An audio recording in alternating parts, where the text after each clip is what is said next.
What's up, boys? Inverted 31. Some of you might remember a couple years ago, I started doing a reaction to the Geno Samuel Chris Chan docu-series. I ended up taking it off my channel for a litany of reasons. Mostly I can't stand watching it back. I myself was not in a very good place at that point in time, and I cannot stand looking at myself back in that time period. So I kind of figured maybe I would just go back and redo it. I thought about rewatching this series recently, and I figured if I was going to do it, I might as well just do it on here, and then if anybody wanted to watch along with me, feel free. You're more than welcome to join. And I mean, if you don't want to, and you'd already seen the shit I did back in the day, then that's fine too. But fuck it, man. I figured we would jump in, so let's do it. All right. It's been a long fucking time since I've watched this shit, man. Let's see. Hello, ladies and gentlemen, girls and boys, and dudes of all teenagers. Dudes of all teenagers. My name is Christian Chandler. I am here, and y'all are there. I am here. Christian. I am here. More than what I could say the last time I tried this shit. I was not all here. Probably the most documented person in history. I would say definitely the most documented person in history. Who else even compares, His right? antics have been witnessed by millions, with many always keeping a close eye on him. This is truly fascinating. This is like, to me, if you were to tell me, like, how to summarize this, I would say that this is the ultimate case study of what happens when you have a person with severe autism. Parents that don't care, and they essentially let the internet raise their kid. This is what happens. It's unfucking believable. You're literally not going to believe this. If you don't know about Chris Chan, this is going to blow your fucking mind. Waiting to see what he does next. Because all you do is make me feel sad and depressed. Hell yeah. He should love his mother. Shoo. She misses him. Bro, when he went down that, like, butch path, bro, damn, he really fell off hard then. I don't even know if I ever got to that part, like, in my own time. Like, I've watched most of these, but I don't know if I got to, like, the part where he, like, full-blown started turning out. Hello, we're live on the internet. What do you want? Mom, hello. I love the women outside. Geno has definitely updated this. Hate is not so good.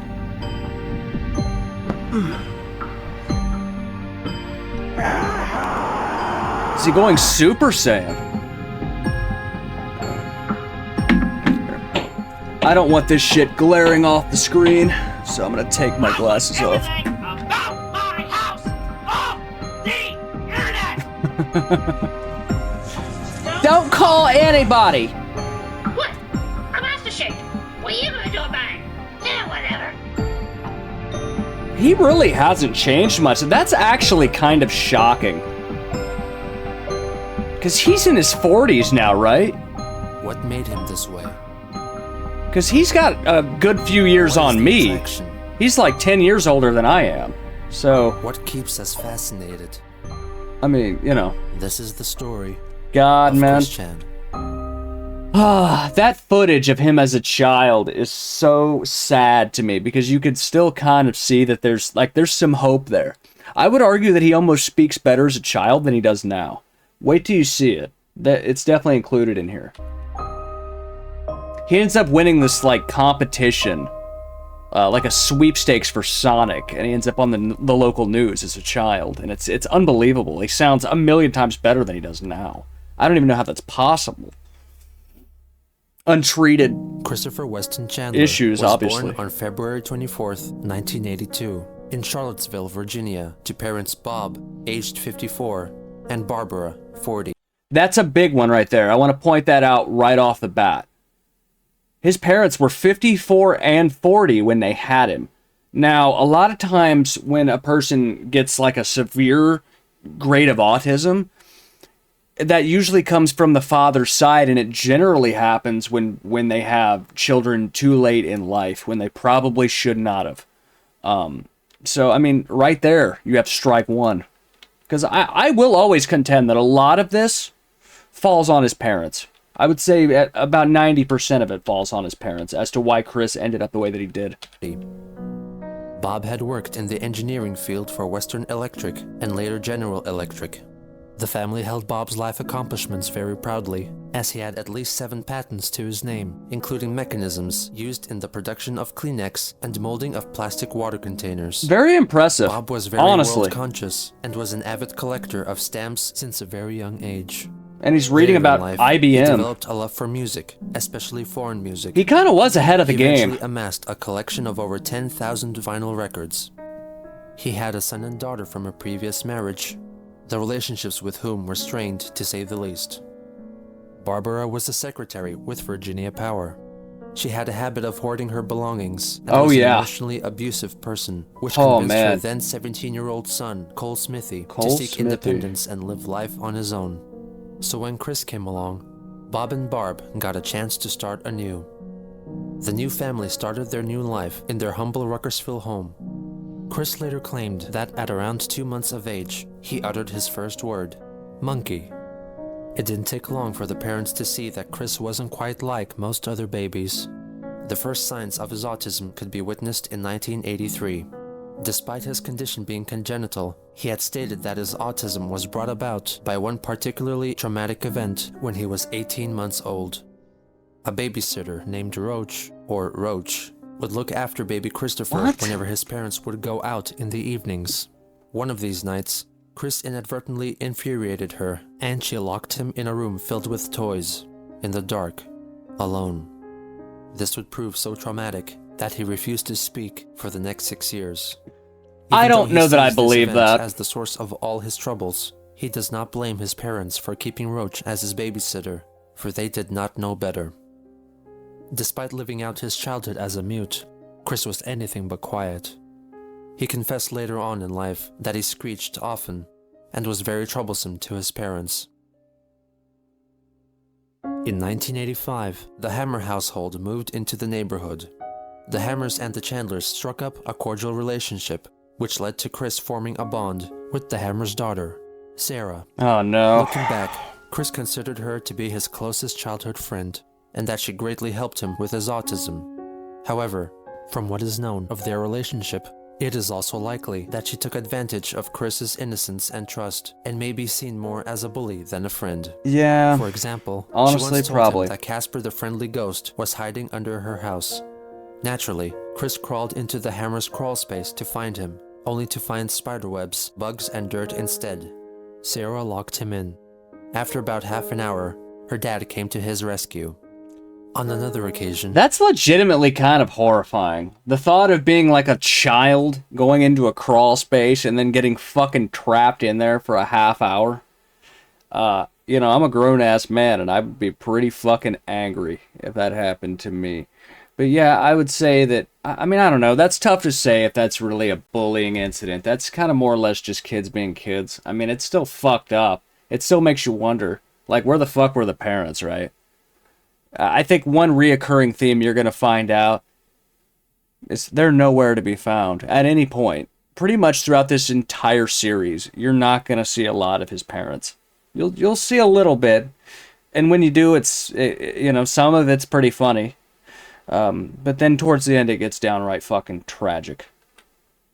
She told Chris that if he were to eat the upper thing of a honeysuckle, it would taste like honey. This is a reference to the berries of a honeysuckle, which can be slightly harmful if ingested in large doses. Fortunately, their parents told them of the dangers of doing so before Christopher could fulfill Sarah's wish. That's kind of psycho, man. Jesus Christ. At the age of 5, Chris began studying at Greene County Primary School together with Sarah. It is not known how he was treated. Why does he have a fucking crew neck with a Chuck Taylor on it? I mean, legendary shoe, pretty sick, but I mean, what's that about? Here, or how he got along with the other kids.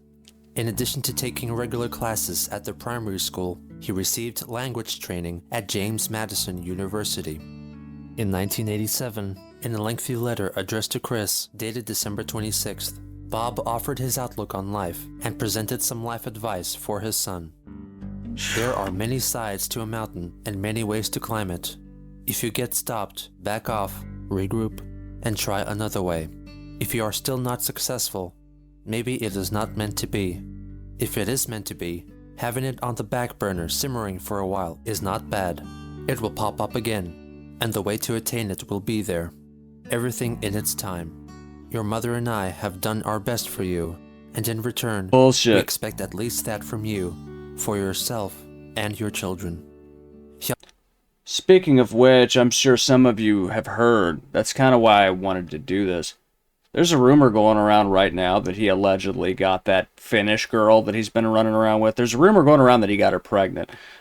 He's been hanging out with this Finnish girl in Finland who is like also very, very mentally, what's the word? Incompetent. I don't want to say, I don't know, incompetent. Mentally ill. Very mentally ill. Obviously not all there. There's a degree of mental illness and definitely a high degree of autism with her as well. And it's terrifying. The thought of these two people reproducing is absolutely fucking terrifying. It's a continuing cycle. But yeah, we'll probably get to that at some point. He also expressed wishes for his son to inherit and hold dearly his vast collection of music, movies, stamps, and art prints. And he pawned it all off and sold it all. He reminisced about the straight razor which he inherited from his grandfather, which he carelessly broke while using it as a screwdriver. Bob still held on to that broken razor his entire life because his grandfather wanted him to have it. Bob hoped that Chris would share his father's sentiment. Razors are thin. Why would you use it as a screwdriver? Misuse, waste, or destroy the value of the many things I have collected for you. First, learn all about them, how to use them and enjoy them, their value, and how you can thoughtlessly waste their value. Then enjoy them as I have.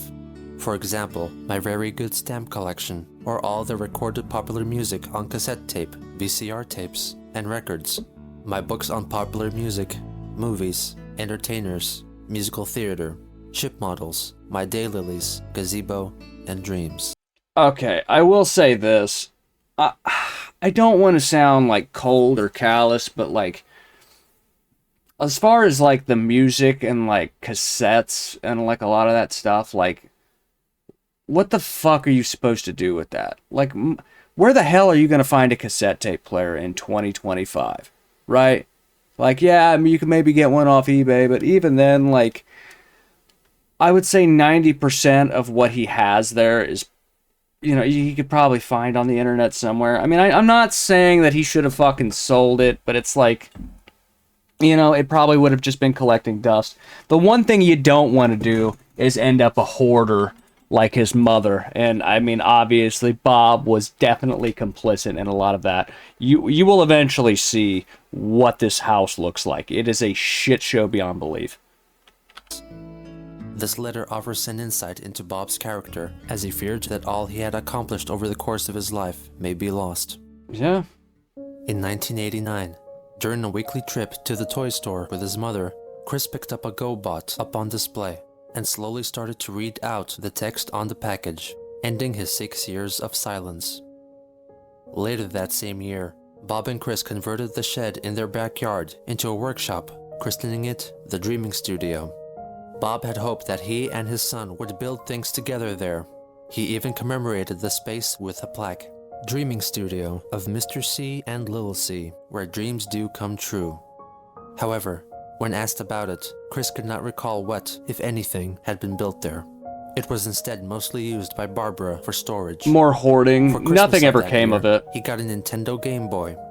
This was also the year that the family got Patty Chandler, Oh my a God. Beagle Spitz mix, which they picked up as a pup from their Aunt Karina. Which they abused the shit out of that poor dog. That, oh my God, I forgot that they had a dog. Chris grew very attached to the dog, displaying a fondness and arguably a love rarely shown for anything or anyone else in his life. Yeah, In but 1990, really? Bob co-hosted a jazz marathon on WTJU radio. During the program, he displayed his keen knowledge on 20s and 30s jazz music. Okay, now we go on to performance number 2, which is Tight Like That. This is November the 9th, Pause. 1928, with Chicago personnel, Tampa Red's Hokum Jug Band. is a great group of Chicago musicians featuring kazoo, guitar, and jug by Hudson Whitaker. Tampa Red's guitar, Thomas A. Dorsey is on the piano and the washboard. Frankie Half-Pint Jackson vocals interact to make this a great session. Listen for some very good kazoo and jugs, and notice how Half-Pint Jackson laughs like scat singing. Very unusual.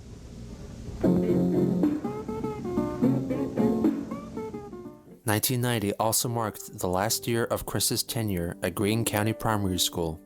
For his 4th grade studies, he transferred to Nathaniel Greene Elementary School. It was here where he allegedly had very distressing experiences. He asserts that the staff at the school didn't know how to handle autistic children and treated him cruelly. There's probably some truth to that. I know I've spoken on this before, but I know when I was in school, and you got to remember, he's about 10 years older than I am.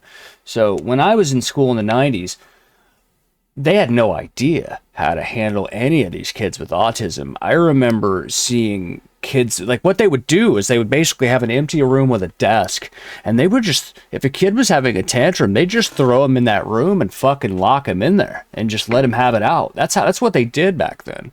I mean, it was fucking psychotic, man. When I think back now to like, you know, how they handled shit then, it would have never fucking flown. I mean, you'd be on the fucking 6 o'clock news like that. If you tried to pull some shit like that nowadays, ain't no fucking way, man. So yeah, there probably is some truth to that. He's probably not completely bullshitting. Chris contends that 5 members of staff abused him by pinning him down to the ground, holding his wrists and ankles, and audio taping his cries. Furthermore, he claimed that the principal forced him to sit on his lap and said offensive things to him. But little Christopher resisted, and the advances never went further than that. The principal is also claimed to be gay, which Chris feels justifies his homophobia. What if there was some truth to that? I'm not saying that there is. We have no way of knowing, but like, what the fuck, man? Because that's another big theme in this, is that he's definitely got some like closeted, he's definitely like closeted gay, without a doubt. I mean, he's like trans, which we all think was just a fucking weird ploy for him to perv out to chicks and go to gay clubs. It was an excuse for him to be around women, but you'll see what I mean.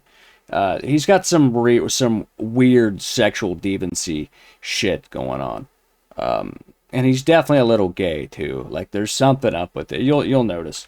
That'll come much later on. A homosexual principal at my elementary school slapped me on his lap, said some offensive things to me, and I felt uncomfortable. Even though Chris's accounts of the events could not be verified, it is also not unlikely that an event like this could have taken place. What is on that shirt? It's like, I mean, it almost looks like a screen print, but it almost isn't. You know what I mean? God damn. I gotta say, he's wearing some pretty fucking ripped up shit, man. Like, goddamn. Like, they were living in a 2-story home. You would think that they were doing a little better than that financially. Though Chris never specified the reasoning behind their attacks, nor did he state whether him being restrained and being assaulted by the principal were separate or related events, it is possible that he may have been restrained and verbally abused as a form of disciplinary action.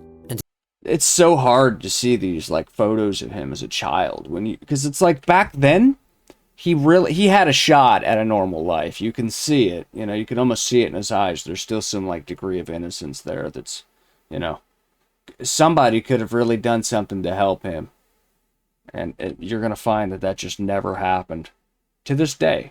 To this day. I mean, who the fuck are we kidding?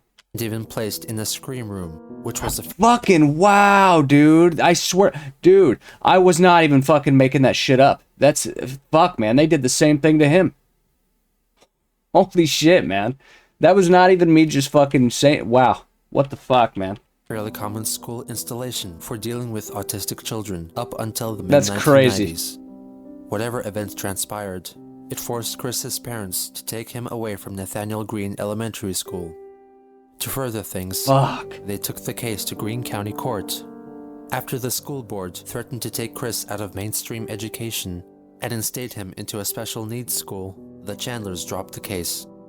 For the remainder of the school year, he was homeschooled. It was around this tumultuous time that young Christopher had an uplifting experience that would change his life. During a shopping trip in Richmond, possibly in December 1992, but in other accounts he stated that it was 1989, he came across the Leonard Bernstein Symphony Orchestra, a show comprised of animatronic characters that is held around Christmas time at the Regency Square shopping mall. The conductor, Leonard Bernstein, is made to be fully interactive with his audience with the help of a human controller behind the scenes. On this blessed day, the turnout for the show was weak, so Chris got extra attention from the bear. When Leonard asked him his name, the person controlling the animatronic misheard it and answered back, calling him Christian. The boy took this as a profound sign and felt that he should be called Christian. In order for Chris to continue with formal education, Bob and Chris moved to Chesterfield County, while Barbara remained in the family house in Ruckersville with Patty, so she could keep working. Christian enrolled in Providence Middle School in Richmond. He looked back fondly over his time here, giving special credit to his teacher Virginia Sanford. She was the most influential teacher in my life. During my years at Providence Middle School, she taught me better social skills, how to better cope with other people, bullies, and life. She was probably the only real adult that actually gave a fuck about him when he was at that, you know, around that age. It's fucking heartbreaking, man. You'll see what I mean. With a positive and fun tomboyish attitude, she was a teacher any child would be most proud to look up to and be taught by. He also forged a friendship with Natasha Turner, a girl a few years older than him. He lost romantic interest in her when he saw her smoking. They would often hang out together at the bus stop. He would sometimes give her money on behalf of his father for her friendship and attention. Chris would later realize that Natasha was, in a sense, a friend with benefits. What? She would stay with him and What? be friendly in exchange for a monetary reward from Bob.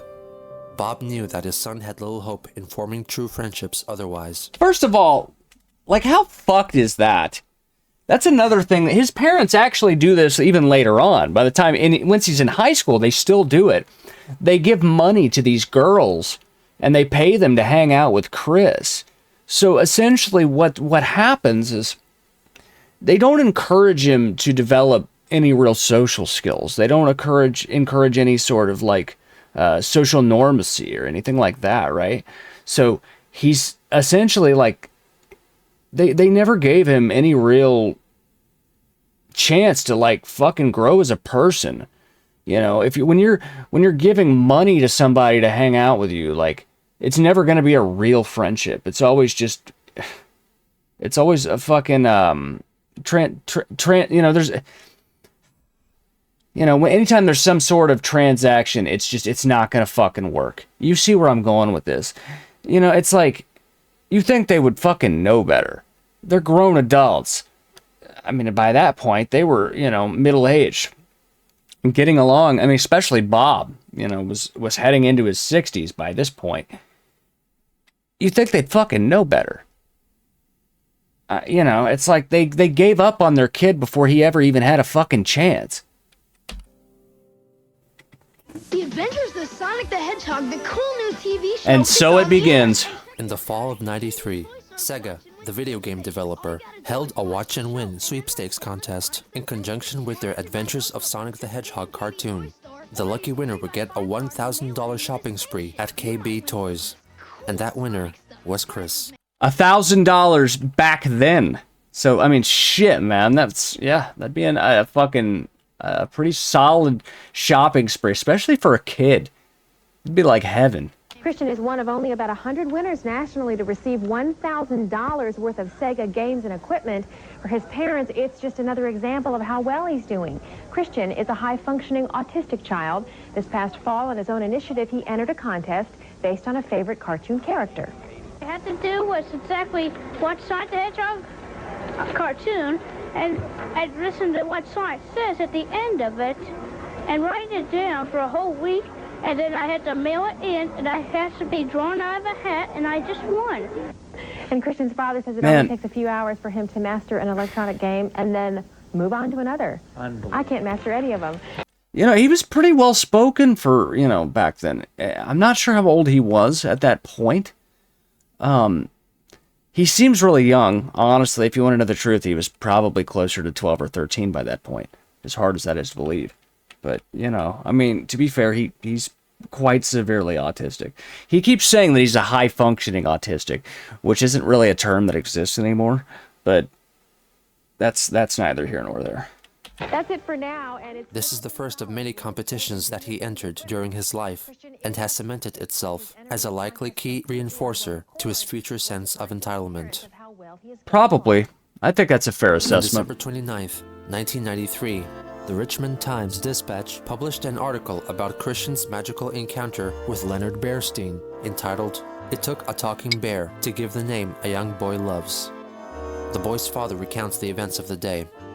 Since this was early in the Christmas season, on a Thursday afternoon, the crowd was light. The conversation between Leonard and Christopher lasted about an hour.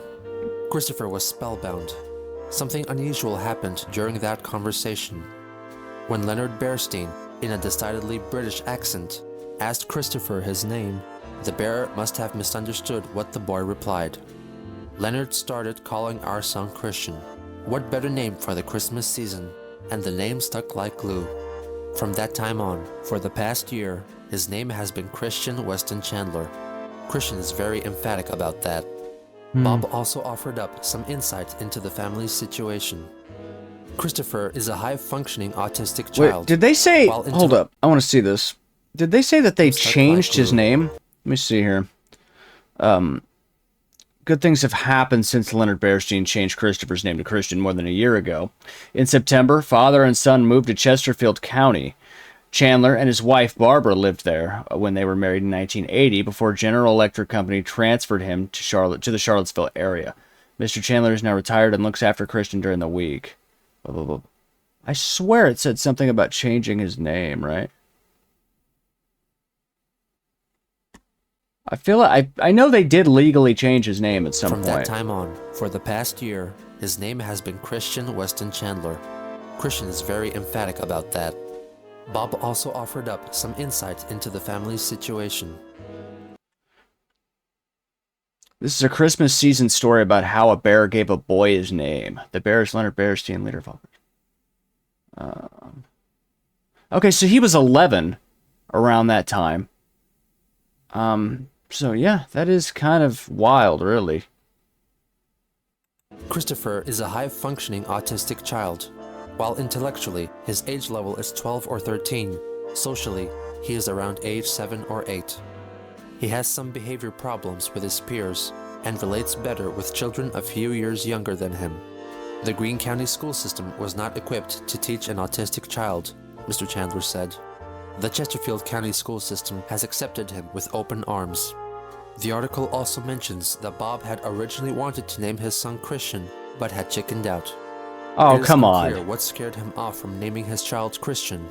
In any case, the following year, the boy had his name legally changed to Christian Weston Chandler. Must have been a fucking slow day in the news. You know what I mean? Like, how the fuck does that become a story in the paper? Of 96. Around Barbara Christmas. retired from her secretarial position at Virginia Power and moved in with Bob and Chris, reuniting the boy with Patty the dog. In late spring, Chris... You know it's bad when... So she had just had him about a decade prior. Maybe a little bit more. And she's already retired. Maybe it was a bad idea to fucking have kids that late in life, yeah? Yeah. Graduated from Providence Middle School. As a parting gift, Mrs. Sanford wrote a personal, touching, and prophetic letter to Chris. Well, it's been 3 years now at Providence, and it's all over. Where has the time gone to? The most important parting words I can leave you with, well, are to always remember this. You show people where your weak points are located. Then they will know how to push your button. If you never show them, they will never know. I hope you will have an enjoyable summer and come back to visit. Do your very best at Manchester, put your best foot forward, and treat others as you wish to be treated. Love, Mrs. Sanford. The Manchester in question A genuinely happened to be good Manchester lady. High School, where, according to Christian, he spent the happiest years of his life. Over the course of 4 semesters, he studied Spanish, of which he has a very loose grasp. For class assignments, he adopted a Spanish name, Ricardo, a common practice for students in order to better get into character and the culture of the language. However, Christian got too into character and often used Ricardo in class assignments outside of Spanish, and even considers it as part of his real name. Yeah. When riding on the school bus, he used to sit right in front of the bus door, so he could always get off the fastest. However, during his freshman year, he got into an altercation with another boy who wanted to be off the bus first. He punched Christian in the face, knocking his glasses off. In order to resolve the issue, Chris was forced to take the special ed bus to school from then on, which deeply affected him. Oh man, He always felt Chris fucking has this weird thing against anybody that has like a any sort of disability. It's the strangest thing. He himself has autism. He has autism, but he fucking hates anybody else that has like autism or any form of palsy, anything God, anything you could think of. He fucking like kids with Down syndrome. He fucking hates them.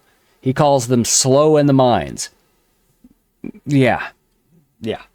very uncomfortable associating with others whom he called slow in the minds. I ended up with this really worse off mentally challenged person who could hardly ever speak other than That boy bopped me on the back of the head for his own laughs. The special ed teacher who rode on the bus talked with his brother about it, and he kept him from bopping me. But having to put up with his nonsensical slur talk was still just as cringy and horrifying. Ugh. Among his other activities, he served as a water boy and allegedly a manager for the school basketball team, the Manchester Lancers, along with Joseph Herring, one of Christian's only male friends. Chris had always gravitated towards girls, and at Manchester, this was no exception. He had a sizable group of female friends, which he dubbed gal pals. Among the first that he met was Molly Quarles, a cheerleader at the time whom he met as a freshman. He fondly remembered them being paired up during a matchup event for Valentine's Day. Oh man. Laura Beth Dorazio was another cheerleader Chris met and fell for, but after he confessed that he had a crush on her, she told him that she would like them to remain just as friends. Tiffany Gowan was said to be a real good girl to Chris, and he has described her as a bit of a tomboy and a peppermint patty to his Charlie Brown. Kelly Andes was his biggest crush and says they were high school sweethearts, even though they were never in an actual relationship. I was gonna say, I don't know about that one, Chris. Sarah Bevel was in the same chemistry class along with Kelly and Chris. Sarah had a boyfriend at the time, and Chris watched them interact, hoping to experience that kind of relationship one day. It was fun to just watch them flirt with each other. I could have learned from that. God, but that's my so weird. autism and normal social phobias held me back then. Then? Miranda Mitchell was the big brain in his circle of friends and shared computer graphics class with Christian. His group of gal pals were possibly not genuinely interested in a friendship with Chris, but rather stayed with him out of pity or as protection. A later comment made by Chris suggests that the group had made an arrangement with Bob and or the principal of the high school. Concerning schoolwork, there is a wealth of information that has been attained which helps to refute his previous claims that he held an honor roll streak all throughout high school. For one of his assignments, he had to conduct an interview with his parents, offering some more information about their life experiences. For the question, "Why did you choose to have children?" they answered, "It's nice to have kids." For "What adjustments did you have to make after your first child arrived?" they answered, "Laughter from 4 kids and 3 situations." Jesus, man, they really didn't give a fuck, man. You can even see that there's like spilled fucking liquid on this. They didn't give a shit, man. You know what? I'll say, side note, you know what's fucking crazy is like, I could barely read cursive. They didn't really teach cursive to my age group. So it's like, I look at this and it's almost like goddamn Arabic. Let's see. Did anybody else play a larger role in parenting your young children, i.e. daycare sitter, grandmother, babysitters and daycare and other something. I can't read it. Jesus, man, they didn't give a fuck. You just know this is like the kind of thing where Chris came home and was like, Mom, I need you to do this paper for the school. And she just fucking wrote whatever the fuck down and was, yeah, all right, Chris, get the fuck out of my face. Referring to the troubled past marriages and estranged children. Interestingly, when asked about what has been the hardest part about parenting, the answer was dealing with the school system. Ooh, had to take some In another shots. assignment concerning families, Chris inserted mathematical equations into his definitions, making them hard to read and understand. For example, he defined a nuclear family as a mother, father, and X is more than or equal to one child sharing the same household. He also described adoption as a right to raise a child who is biologically their own. Christian took part in a parenting exercise in which he wore an empathy belly. Ain't no to simulate fucking the way. feeling of being a You could not pay me to do that shit. I wouldn't do it for any fucking reason. Don't care. No goddamn way. pregnant woman. He wrote a report describing his experience. Having a belly like a pregnant woman was really an awkward experience. When I tried to get my pencil bag out of my backpack, the belly held me back by putting pressure on my left leg. Luckily, my arms were long, but if they were any shorter, I would have had a real problem to reach the pencil bag.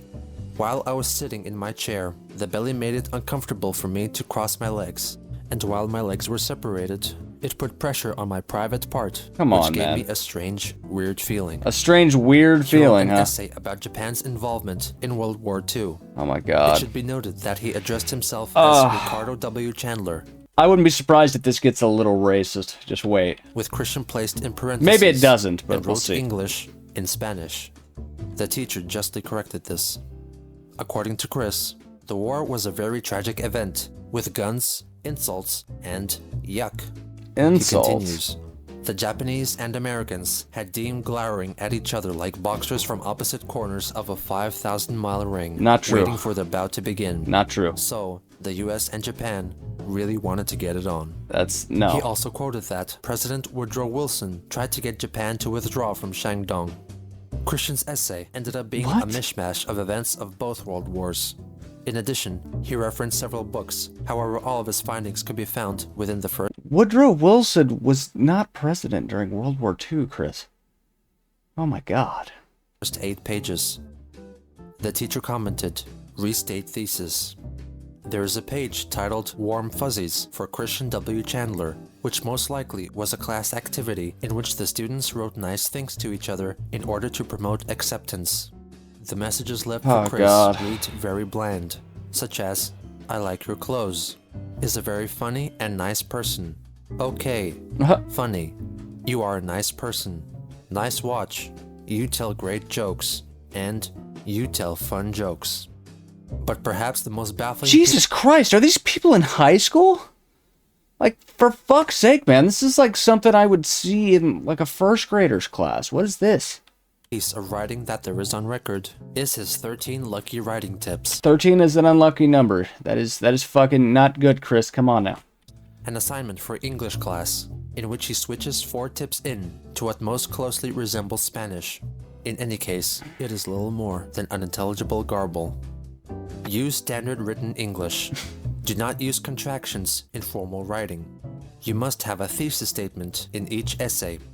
The thesis statement es el finalie estancia de introductori paragrafe. Tu escribes de literature. El thesis incluye el llama de author y llama de work. Los paragraphs soporte y relate que el thesis. Jesus, Chris.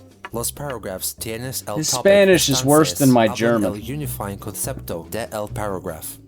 Los details support y relate a el topic estance de paragraph. Necesitas los adecuate soporte details. Escribe el literature el presente Das tense. ist nicht gut. Necesitas tres muchacho mirar de puente.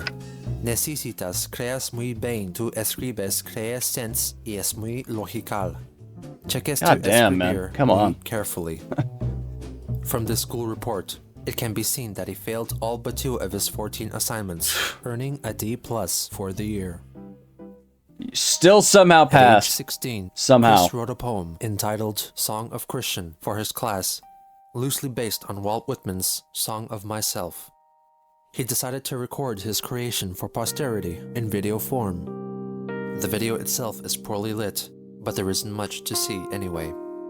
I hear America singing as I sing of myself, and you experience as I experience.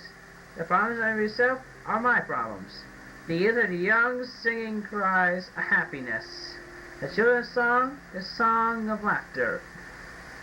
At age 6 weeks, I sang this song of laughter. Then at 1.5 years of age, the Lord clicked the mute button on me. My song that I sing, although I talk well, my peer relationship is low and my loneliness is off the scale. Anyway, that's my poem. Beyond just reciting the poem, he pretends to be the enthusiastic host of The Christian Chandler Show. Welcome, ladies and gentlemen, to the Christian Chandler Show. Where you get lots of laughs and all that neat old stuff. Now here he is, the host with the most, Christian Chandler.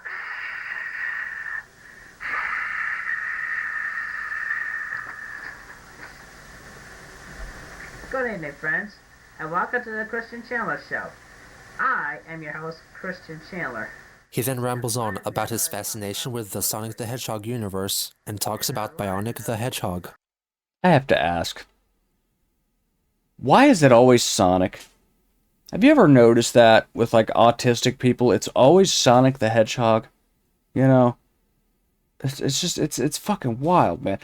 Sammy Sonic fan, Bo Blacks, obviously Chris. I mean, fuck, there's 3 just right off the top of my head. I know there's a billion more. They're fucking everywhere. They're all over the goddamn internet. His first Sonic-related creation, which he came up with during basketball practice. And then I have science friend that helps. Of course, Tails that flies, Knuckles he punches and climbs, and Bionic. Well, you heard rumors about Bionic. He's that Sonic's brother I made up myself, who's that very good basketball player and mechanic. I can tell you the background story on him. He proceeds to rant about receiving an F in English class. I see about God, that's about time I sign off. But before I go, I have just one thing to say to the teacher. An F in English class? You have got to be kidding me. I mean an F. I do not even know when was the last time. Bro, he's cutting a promo on the fucking English teacher. Back in old Green County. That stupid place. Eesh. That Green County primary. Actually, it was a nice school, but then it came to Fannie Green Elementary. That's why I got the F. Anyway, then many years rolled by. Then you came along and gave me an F. I mean, I started off with an 8, and you just lowered it. I'm getting sick and tired of this lower thing. What do you have against the handicapped children anyway? I mean, I know my handicap is autism. Do you think his parents taught him how to be a victim well enough? I mean, goddamn, dude. Like, it's always somebody else's fault. There's no taking any type of personal responsibility. Fucking forget about that. That's not gonna happen. No, it's gonna be just, let's bitch and cry and blame everybody else and point fucking fingers. But you always gotta remember, and I learned this shit in therapy. Every time you fucking point a finger at somebody, you've got 3 fingers pointing back at yourself. So shut the fuck up, man. Fix your shit. And I'm not afraid to admit it. And you, Mrs. Bird, I think that F is very disrespectful. I mean, I am Flip the bird to Mrs. Bird. Do it. It'd be funny. Anyway, it's time I call her a sign cunt. off. Well, this has been the Christian Chandler Show. Around the same time, he made a series of stop-motion videos of races set in his Lego-made town called Quickville, based on his own initials. They were made with a Game Boy camera, which produced grainy, low-resolution grayscale photos, or, alternatively, low-quality stop-motion video. The awkward frame rate makes it difficult to discern what is actually going on, but it is important to note that all the racers are named either after pop culture characters that Christian idolized, or people he knew in real life. This is the earliest account of Chris using people to play out his fantasies. The biggest trend in kids' toy history, it's multi-billion dollar. Oh no, here we go, man. Here we go, kids. Jesus. You had to be alive. You had to be alive for it. Nowadays, kids look at something like Pokemon and they probably just look at it like another Nintendo franchise, like Mario or Zelda.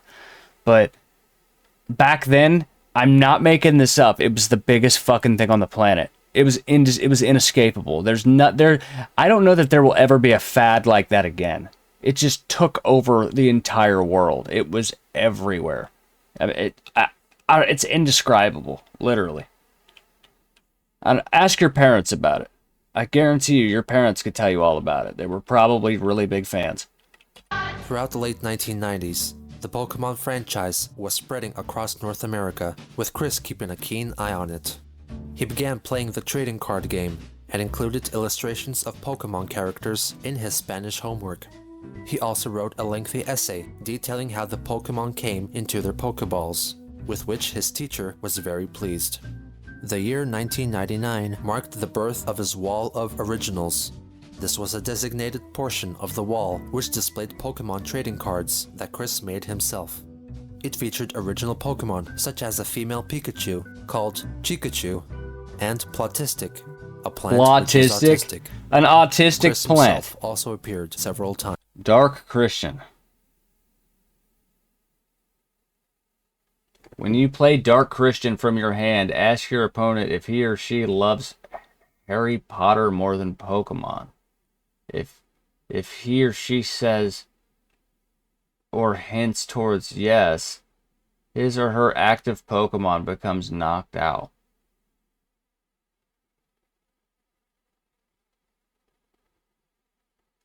Christian says, kill Harry Potter, revive Pokemon. Pokemon Revive. If you have space on your bench, put a basic Pokemon from your discard pile onto your bench. This attack's effect will not work if your bench is full, but either way, the attack still does its damage. God, man. Of course he has to make himself, like, ridiculously OP. I love how... Autistic Pokemon, length 5'9", weight 185. Chris was a big boy even back then. His fascination grew to a point that he would dress up as the Pokemon character Ash Ketchum out in public. Around mid-1999, Christian launched his first website, a simple Pokemon-themed effort humbly called Quick's Pokesite, cementing the moniker Quick. It was soon replaced by Quick's Pokesite 2 with a new logo designed by Miranda. He updated it with personal and Pokemon-related news here, semi-regularly, for the next year and a half. This year also marked Christian's first visit to the game place. Oh my god. Here we go, boys. This is gonna be a fucking nightmare. This turns into a fucking feud like you wouldn't believe, man. He gets into this insane beef with the owner of this restaurant, owner of this fucking game store, and it just gets so out of control, dude. At one point, like, he and his mom hit the dude with their car, and I mean, it's, oh my god. A game and hobby store. He still bitches about this guy to this day. To play video games, board games, or trading card games. It quickly became his weekly haunt. The Pokemon craze was captured on film for Richmond's NBC affiliate's WWBT News. The report featured excited young kids playing the game and trying to explain the phenomenon. How do you play the game? I can't explain it, it's too long. Their bewildered parents standing witness. I'm watching and I still have no clue. And the 17-year-old Chris in action. I'll put out my Dragonair, even though it has 60 damage on it. Oh boy. And now it has 3 energy on it. Slam attack. So if you had the time to tell me... To commemorate Valentine's Day of the year 2000, Christian wrote a Valentine's Day hymn, a free verse effort in which he reveals that he holds very traditional views on courtship and the predetermined rules of etiquette. I don't know if traditional views is the way to put it. On a date, the man could not pay the bill, so his date slammed her door in his face. The man's coat over a puddle. The maiden walks. Then the man trips and pays the laundry bill. Under the moonlight, the couples of the world kiss, but unfortunately for a few, they are interrupted by their parents. He uploaded it onto his website. 10 days later, Chris celebrated Why? his 18th birthday. On the a date Pokemon which he held website? in the Why? highest regard.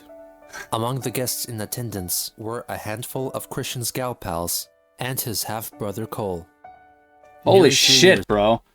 You don't really see too many photos of his brother. That's fascinating. I mean, yeah, there is a bit of a resemblance, I would say. It's not really noticeable now. But, yeah, they definitely have, like, a very similar facial structure. The nose and mouth, even, look at the ears are a little similar. Years after the fact, he reminisced about the event. I will never forget my 18th birthday party. It was the best of the rest. The weekend before my real birthday, my mother and I prepared for the party I was going to host that day. We hung balloons and streamers, and we laid refreshments on the table. At the door was 4 of my high school amigas, and one of them brought a friend. We ate pepperoni pizza and drank Pepsi. It was great. As mother lit the candles, I was filling up with ecstasy. After I blew the candles, I was presented with a big jawbreaker from Kelly, an R.L. Stein novel from Sarah, a planer with stickers from Miranda, and a rabbit doll with jelly beans from Tiffany. We watched Good Burger and had fun. Good Burger? Good Burger? Bro, come on. Come on, man. You couldn't do something more for these poor women? Jesus Christ. I will say, I mean, you know, they hooked him up with a fucking Dreamcast, which, I mean, shit. Back in, what, 98, 99? You have any idea how dope that fucking was back then? A lot of people don't realize this, but that was like the first console that was able to go online. Man, you could play Phantasy Star Online on that motherfucker back in like fucking 98, 99. Like, yeah, I think of 99. Unheard of. Completely unheard of. Let me look it up. When did that come out? After they left, it was done. What did I wish for? I'm not telling. Even though he seemed pleased that his gal pals came to celebrate, he was never pictured together with them, preferring to sit alone. He is also photographed wearing a pair of jeans with a suspicious stain on his crotch. Ah, come Some have on. speculated that it is dried semen, but it is unlikely. Yeah. No, I don't About think a so. month later, Chris was tasked with designing a CD jewel Fuck case me, for his man. graphic design class. The Sega Dreamcast came out in 98 in Japan and then September of 99 in North America. So it came out almost a year later in the US. That's interesting. Yeah, it's the first 6th generation console preceding the PS2, GameCube, and Xbox. That's wild. It was already discontinued by 2001. So it did not last long. But the thing is, man, it was a fucking great console. Like, it's a real shame that it didn't work out, because that thing was the shit back then. It was so ahead of its time. On the fateful day on March 17th, 2000, I wanted to feature on my favorite hit CD cover lifelong hero Sonic the Hedgehog and cute newer character Pikachu, but copyrighted characters were prohibited from the project. So, in my mind, I pondered and pondered when it hit me visually. Sonic and Pikachu combined. In a way to escape copyright, he combined Sonic the Hedgehog and Pikachu to create Sonichu, the electric hedgehog Pokemon, which Christian considers to be one of his greatest life accomplishments. To this the CD day. tracklist itself consists of Pokemon, Sonic, and Mario-related music, with intermittent appearances of old-time jazz from artists such as Frank Sinatra and Bing Crosby, undoubtedly an influence from his father. Another month later, Chris had to document a week of his life for a school project. The result was A Week with Christian W. Chandler, a self-documentary, which detailed the events of his life from April 29th to May 5th, 2000. The front cover features a blurry photo of Chris and Patty, with a discolored, ghostly Sonic below. He writes it in the third person, as if followed by a documentary crew. On April 29th, he visits Books A Million to participate in the Pokemon Trading Card Game League. Afterwards, he enters a costume contest, and since he wore his regular Ash Ketchum outfit, he wins and receives a cool t-shirt as a reward. The following day, he talks about packing and moving things from their home in Richmond to their old house in Ruckersville. So they couldn't have been doing too bad monetarily. You know what I mean? It's like if they were able to own 2 homes at one point. Like, I mean, shit, man. They must have been doing somewhat okay. Which is a lot different from how things were later on. The next day, he goes to high school. He uses a tripod to help take pictures of himself. During class, Mr. Goss discussed the difference between Shakespeare's world and the real world of today. Christian rested his eyes after Mr. Goss's discussion and before the bell rang. Next, he had trigonometry. I'd hate to be Christian when his nerves kicked into action after waking up from a noddy snooze cruise, but I was. Next was computer graphics. It was great for him today because he got to print his own CD cover. Next was Spanish too.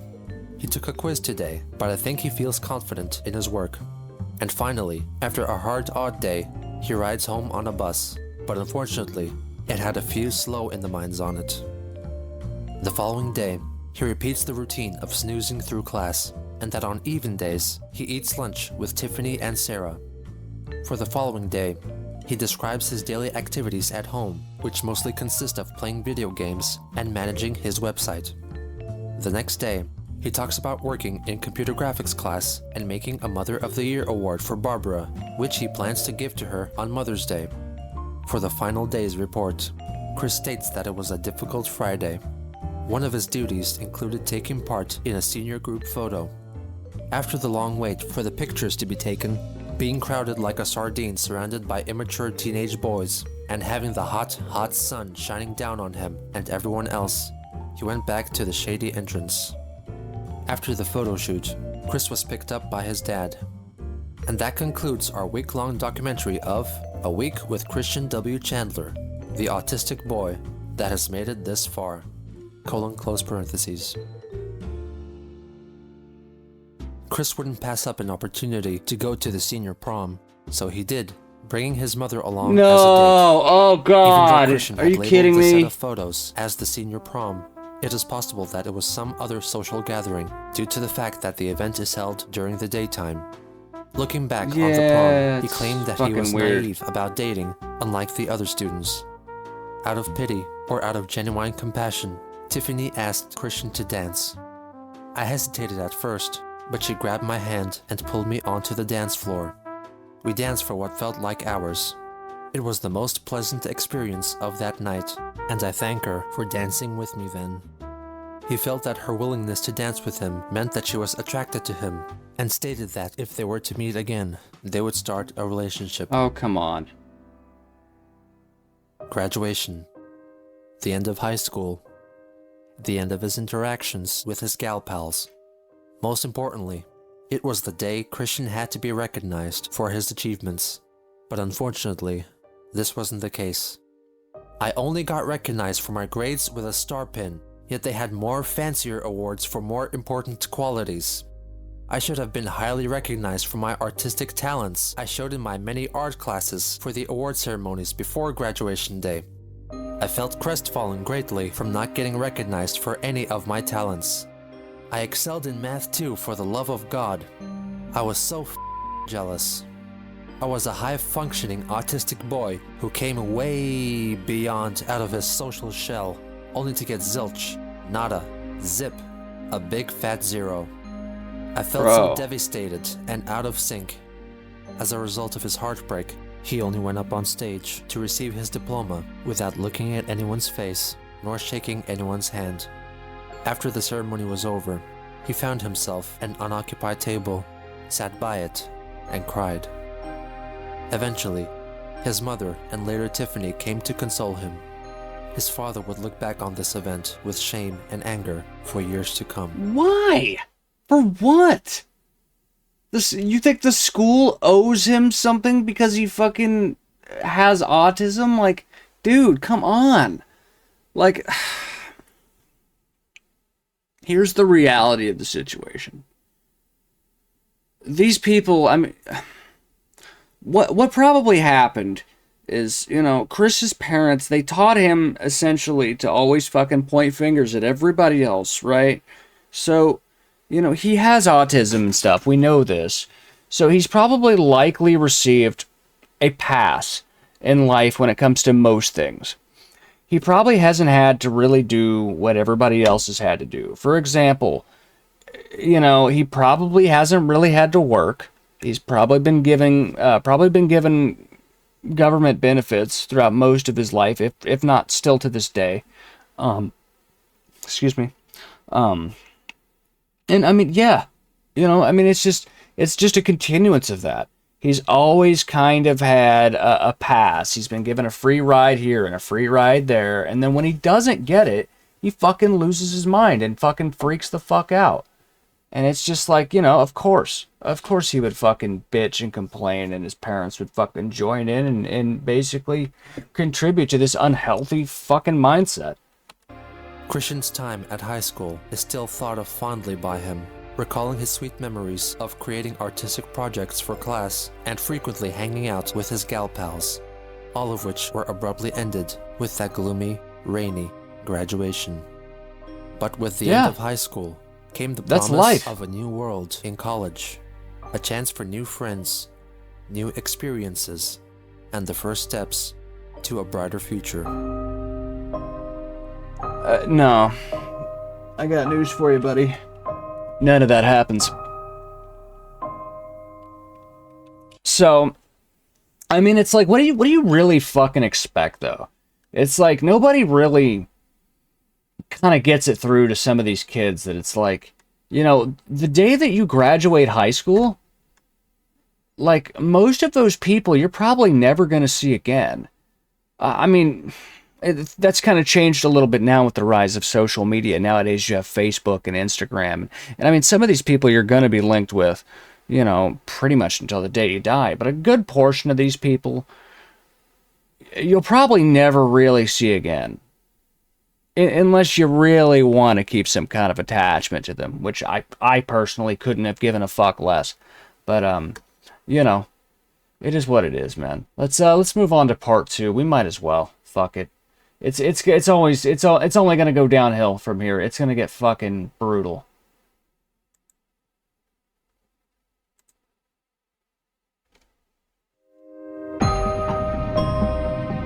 What made him this way? What is the attraction? What keeps us fascinated? This is the story of Chris Chan.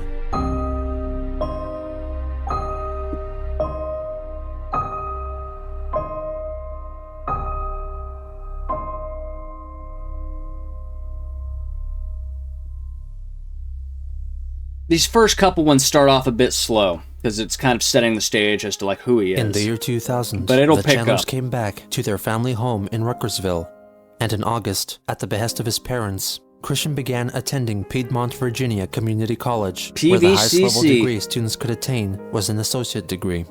Perhaps spellbound by illusions of grandeur, Chris chose to study marketing, but Bob quickly transferred him to a computer-aided drafting and design degree, in the hopes that it would be a better fit for his challenged son and his future. CAD design? According to the PVCC handbook of the time, this was a 2-year degree, worth 15 credits.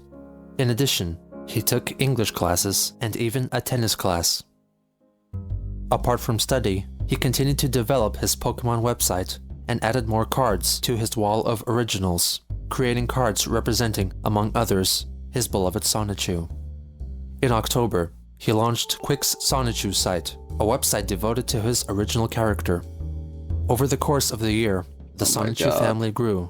He created Soni, Sonichu's pre-evolutionary form, and dedicated a trading card to him. He also gave Sonichu a female companion, Rosechu, based on Amy Rose from the Sonic franchise. After high school, contact with his gal pals was lost, apart from Kelly. He claimed to have called her every weekend for about a year. For Christmas of that year, Christian made her a CD entitled Songs for Kelly as his gift. Oh, that's so creepy. He incorporated a mini Sonichu into the artwork. Winter of 2000 is also significant, for that was when Chris created his Sonichu medallion, made of Crayola Model Magic and acrylic paints. God damn Late it. 2000, I bought some Crayola Model Magic clay, and I molded... And say it with me, guys. He still wears it to this day. And crafted the first original Sonichu medallion that I wore around my neck. with a makeshift chain, which I later replaced with a better necklace I bought from Pacific Sunwear at my mall. He would rarely be seen without it. Oh, this music is like making this horrifying. The lore around Sonichu, God. which included creating an offspring for Rosechu called Rosie, and designing an Archie Comics cover for Sonic the Hedgehog vs. Sonichu. For his mother's 60th birthday, he made her a cake with Sonichu on it. What? In July, he filmed the City of Quickville tour using the stop-motion feature on his Game Boy camera. The town in question was his yet unfinished Quickville made of Lego. He still hadn't settled on a naming system yet, so he spells it in 2 different ways. First with an I, then with an I and a K. The tour is led by a Lego incarnation of Christian, and he shows 2 landmarks of the town: the water tower and go-kart pass, before the video abruptly ends, possibly due to the Game Boy camera only having the capacity to hold 30 frames at a time. In August, Christian got a job at Wendy's. He was mostly in charge of cleaning which is still, to this day, the only job he's ever had. Trays, tables, and carpet tile flooring, keeping the place neat and serving the customers with kind, understanding help. He alleges that he never quite saw eye to eye with his supervisor, who disagreed with Chris's way of operating. According to one supposed event, he got his uniform dirty, and despite it being likely that he could have swapped with a clean spare at the establishment, he proceeded to continue to work with his sullied attire, and even attempted to wash it in the bathroom sink. Oh my God. According to Christian, a female coworker gave him a hard time, pelting him with criticisms and insults, perhaps mistaking her constructive criticisms for attacks against his person. He also admitted he took breaks frequently, neglecting other duties. Chris was fired from Wendy's in September or October 2001 for a number of possible reasons. One of the most popular motives for his dismissal was that he performed a Donald Duck impression to a child at the restaurant, bringing him to tears. In other accounts, he said that he was fired after he drew an unflattering caricature of an older female coworker. His termination was likely a culmination of these events. It was also around this time that Chris ended his weekly calls to Kelly. He gave conflicting reasons for this. He first stated that he suffered from noviophobia, a term he coined, which he defines as a fear of speaking to a woman who may already be in a relationship, which convinced him that his calls were in vain.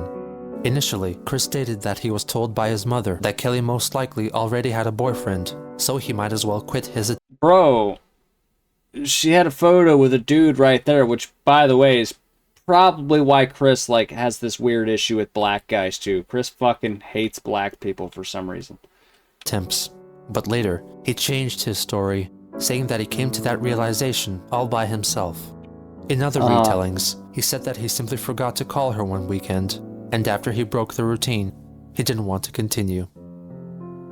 On February 24th, 2003, Christian spent a tearful 21st birthday. For some reason, he was kicked out of English class by his male and possibly gay professor. What? Like many historical accounts of his life, he keeps changing the story. First, he said that the class was reading the book Wednesday's Child, which featured an autistic girl. He recounted that he told the professor that he was autistic as well, which resulted in a misunderstanding and Chris being forced to leave the class. Alternatively, he admitted to causing a disruption in class, writing in a report, exclamations you'd likely hear from a black person in church, oh my God, which prompted his dismissal from the classroom. This ejection further increased his hate for men and gay men in general, and further convinced him of launching a pursuit to find true love. In order to meet whom he called a boyfriend-free girl, he launched his love quest. However, finding that one special person in his life wasn't going to be easy. Christian didn't feel like he had the confidence to approach women on his own volition, due to the infinitely high boyfriend factor. This term refers to the very high probability that any girl to whom he spoke already had a boyfriend, making it close to impossible to find his coveted boyfriend-free girl. By extension, every man who already had a girlfriend was thought of by Chris with seething loathing. With the infinitely high boyfriend factor, I'm not fond of about 99.99999999996% of the total male population, with a margin of error of the 4 billionth of a percent for about 100 men, of whom are okay acquaintances. Those doofs get all the luck, having a sweetheart to care for and to be cared from, getting all the hugs, kisses, and emotional support and the security of a solid future without loneliness and with love and children. And besides that, my autism is not much help on the programming of my mind. Sigh. Oh, my life. To combat his reluctance to approach prospective females, he devised a way in which women would approach him instead. The attraction sign. Christian created what he called an attraction sign, which was much like a personals ad, but in public. 21 and single white male, shy, smart, young at heart, computer skilled, humorous, a great thinker and go-getter, natural salesperson, enjoys good parts of life, diplomatic, friendly, loves his family, peaceful, very creative, he's lonely. Seeking a cute 18 to 21 single female companion, 18 to 21 years of age, does not already have a boyfriend.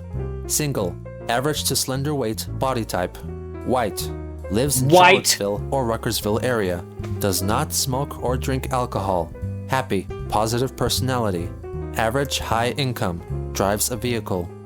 If any men read this huge sign, mind your own business. And to all men with girlfriends, except marrieds and blacks, go jump off a cliff. Damn. Have a nice day. Except marrieds and blacks. I know at one point he actually changes the sign to where it says like, oh, by the way, if you're black or fat or fucking, a dude, don't worry, you can still help. Just make sure you tell all the hot white chicks about this sign. It's like, motherfucker, you're 21. Like, go to a bar. Go to a fucking bar or a club or something. Like, what are you doing? Like, you're not gonna meet people fucking trolling motherfuckers out like at the goddamn shopping mall or whatever. I don't know. He would hang the sign up at the PVCC lobby and would stand or sit beside it in the hopes of Excuse me, he was doing this at his fucking community college, but he later on starts doing it at a shopping mall. And it gets way out of control. He ends up getting his ass beat by cops and security guards and everything else, and he tries to resist arrest, and yeah. Potential mates. Based on the attraction sign and later comments, it is clear that instead of finding the love of his life, his quest for a sweetheart was more of a quest to lose his virginity and to find a woman to mother him and financially support him. Just a couple of months into his love quest, that's what he wanted. Christian was met with an obstacle. Mary Lee Walsh, the Dean of Student Affairs, tore down his attraction sign and allegedly even tore it up in front of him. According to Chris, she yelled at him in a violent manner and said that his way of doing things would not get him a girlfriend. It is likely that Walsh may have, in fact, taken down his sign and told him that it was inappropriate, as his methods were akin to soliciting sex on campus. In any case, he was deeply disheartened by this event. It literally shattered my heart to almost nothing and murdered my soul. In response to this attack, Christian made another sign, which was quickly removed in a similar fashion. This was to be the beginning of Christian's make-believe conflict with Mary Lee Walsh that will haunt him for most of his adult life. As an act of catharsis, Christian wrote a poem called Saddest Heart in the World, in which he refers to Walsh in the most unkind of light. Lonesome and sad, the mastermind is very bad. In efforts of getting a boyfriend-free gal, that female dog took my only idea for a fall. Heartbroken, sad and very lonely, I may never remove my virginity.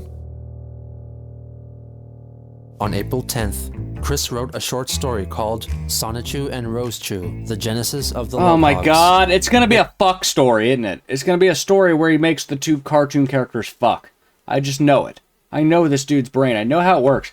It's so weird, man. He's got like the brain of a child, but like the needs of an adult. It's very odd.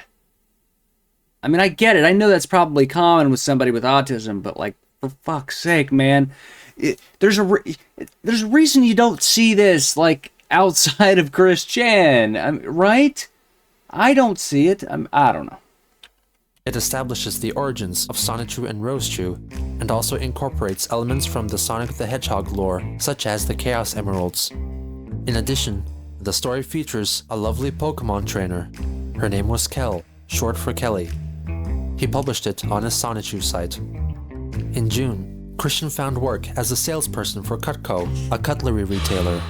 It is unknown. It's a fucking MLM, dude. He fell victim to an MLM scam way before its time. Whether he actually managed to sell any knives. No. Later testimonies prove that he was still in possession of unpurchased stock, holding onto some items more than a decade after he was employed. His tenure ended in August, when his boss left the Charlottesville area. In August, the newly formed band, Christian and the Hedgehog Boys, released their debut album.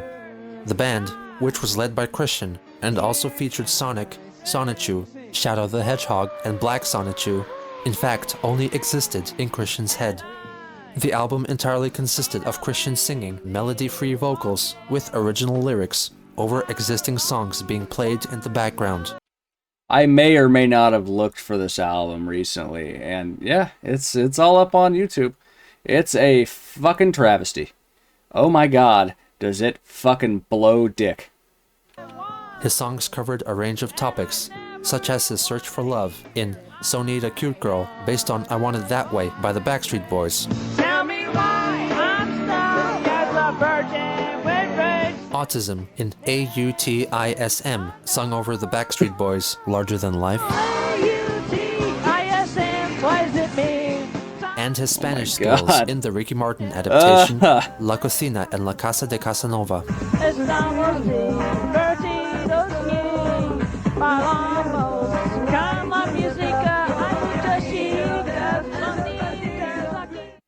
Later that year, Chris wrote another poem, Sonichu's Ode to Rosechu, an attempt at depicting the romantic ties binding Sonichu and Rosechu. Oh Rosechu, you are as beautiful as a rose, though a zapbud is the flower that heals your woes. He once again reinstates his idealized views on relationships between men and women. If I evolve into your knight, I will protect you with my lance. Speed makes no difference, though you are slower than I. You dance in a field with such grace and style, sigh. The poem closes with possibly the first utterance of a variant of Christian's commonly used term, sweetheart. Rosie, as often as birds tweet, will you be my lovely heart sweet? In October of 2003, Christian reunited with his childhood friend, Sarah, for her birthday. For the special occasion, he made her a present, a hand-drawn comic book detailing the complete history of their life together, entitled Chris plus Sarah's Life Shares. It is from this work of literature that the majority of their interactions with each other has come to be known, including Sarah's supposed childhood bullying, which then 21-year-old Chris completely neglects. Like most of his creative attempts, it is self-centered, bragging about his accomplishments concerning Sonichu. Yep. He also talks about her personal life, including her relationship with her boyfriend. As of sometime before July 2000, Sarah has been living with her boyfriend, Wes Isley, a magician who does parties. He closes the book with hope for the future. A special note from Christian to Sarah: I hope that we can hang together sometime, but for now and forever, we will always be good friends. To return the sentiment, oh Sarah my God, decided to spend Christmas with the Chandlers, which delighted Chris. Which, honestly, I'm not trying to be an asshole, but it probably did more damage than good. Because he ultimately just, like, obsesses over this girl for years and years and years and doesn't take the fucking hint. Because nobody will sit him down and tell him the fucking truth. Nintendo. On November 22nd, 2003, Christian filmed a documentary of his activities in the game Animal Crossing on the Nintendo GameCube, which he then sent to Nintendo for consideration. Chris narrates this hour-long tour of two of his self-made towns, Quickville and Quick City. Since the documentary features a video game player narrating his activities while playing a game, this possibly makes Chris the first ever Let's Player in the modern understanding of the word. Honestly, yeah, probably. As bizarre as that is to say, yeah, honestly, yeah. Hello, Nintendo. Welcome to my Animal Crossing for Nintendo GameCube. I am your host. My name is Christian Weston Chandler. I live in Ruckersville, Virginia. And I is 21 years old. And I play because I'm young at heart. So anyway, we're going to take a tour of my city. Like everything he produces, it includes Sonichu. So anyway, stepping out is my character, Sonichu. He's wearing the clothes with the character on it. Like I said, you might remember his face. And there's his actual face. You remember the rest of his body, you see the whole picture. Chris performs a spontaneous rendition of Yellow is a Mellow Color off the Sonic and the Hedgehog Boys album. Yellow is a mellow color. Yes, it is. It's a mellow color. Sonichu zaps the lightning. And mellow color. Yeah. He also treats the audience with a performance of So Need a Cute Girl. Tell me why I'm stuck as a virgin with rage. Tell me why I so need a cute girl my age. Tell me why I ain't ever wanna hear you say I have a boyfriend. And that was inspired by a real thing. He previews the Yeah, that was inspired by a real thing. Yeah. game diary that he keeps. As for a monthly journal entry here in November. Oh my god, he's bitching about the woman in Animal Crossing. Yeah, I tried to get a girlfriend because Bro. I don't have a girlfriend. But I have made up a poem. Let you guys read it. Alright. Scroll down a little bit as we go along. It's a very good poem because I am an artist as well as a poet. I make a rhyme every time. He proceeds to give a tour of his bedroom. This is my bedroom. It's a lot of fun, isn't it? Because I like to make things fun since you know I'm young at heart. As he unwittingly transfers his hoarding habits into a virtual environment, his bedroom in Animal Crossing closely replicates his real-life counterpart. Chris goes outside and comes across several characters who all seem to run back indoors at the very sight of him. Around here, I want to show you my favorite character that I kind of got to know it from the start. Oop, she just went in. There's Anna Cootie. She just went in. And there's Elmer. They're just like, oh, He just fuck went in. no. Fuck He no. then travels to his house on Quickville Island to reveal that he mostly uses the property for extra storage. I use mine as storage for the extra items I don't have room for at home. Yeah, I got a bunch. He reasserts his brand loyalty for Nintendo and decries their competitors. Speaking of which, you should make this Sonic Heroes should be Nintendo GameCube exclusive because Xbox and PlayStation 2, my opinion is the same as yours. They both stink. Yeah, I do not even own them. I don't even want them. That goes double for the PS1 as well. But if you want to know my game systems, I had my GameCube for about almost a year and a half now. Got it on May 31st, 2002. I got your SNES, Nintendo 64. Oh man, that makes me feel fucking so much better to know that I can flex on this asshole because I got it the day it came out, bitch. Sorry, just kidding. Well, I did get it the day it came out, but that's whatever. Who cares?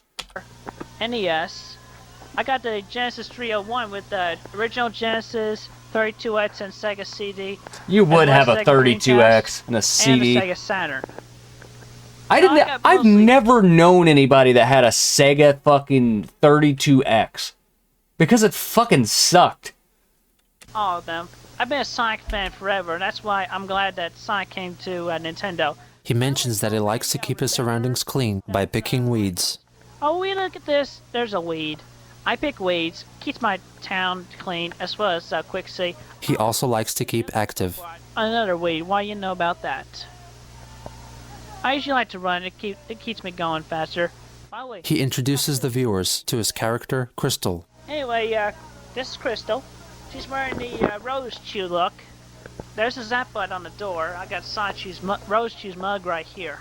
Near the end, Chris proclaims that he is high-functioning autistic. And the answer to the all-important question: what is the This is meaning painful, of Chris. HFA with the two red eyes? I will tell you. Got that? That means high functionally autism because. I thought it meant hell of a fucking asshole. Autistic. Okay, my bad. I may have autism, but since I'm high functional, I can do a lot of things. I mean, otherwise, I wouldn't be able to do this documentary I'm doing right now. But anyway, for the submission of Nintendo Power, this has been a documentary narrated by Christian Weston Chandler. Thank you very much, and I hope that you will consider this for publication. Bye now. Christian started 2004 with a New Year's resolution to find a girlfriend. On January 3rd, I'm sure it'll he drew totally a work Sonichu out comic this time. strip, which also featured Rose Chew and Black Sonichu. This was the first time he included his characters in an illustrated storytelling setting. On the 6th, he went to get an eye exam. The optometrist in question happened to be Dr. David Chandler, Chris's brother from Bob's first marriage. What? What the fuck? I mean, it's like, I remember this now, but it's like every time I see this, I always forget this shit. So, he had another brother that was a doctor? And I mean, this guy is obviously significantly older than Chris. What the fuck? So, did his parents just...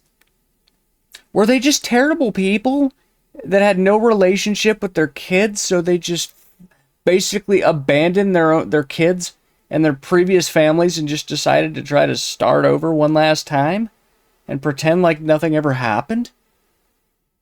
Like, what the fuck, bro? Who informed him for the first time that he had an 8-year-old niece named Savannah. On January 18th, he... Wait a minute. That's Chris's brother. So that would mean Bob has a granddaughter. And he fucking... He doesn't know that? Bob didn't know he had a granddaughter. How fucked is that? How much, like, could these people have been shittier people?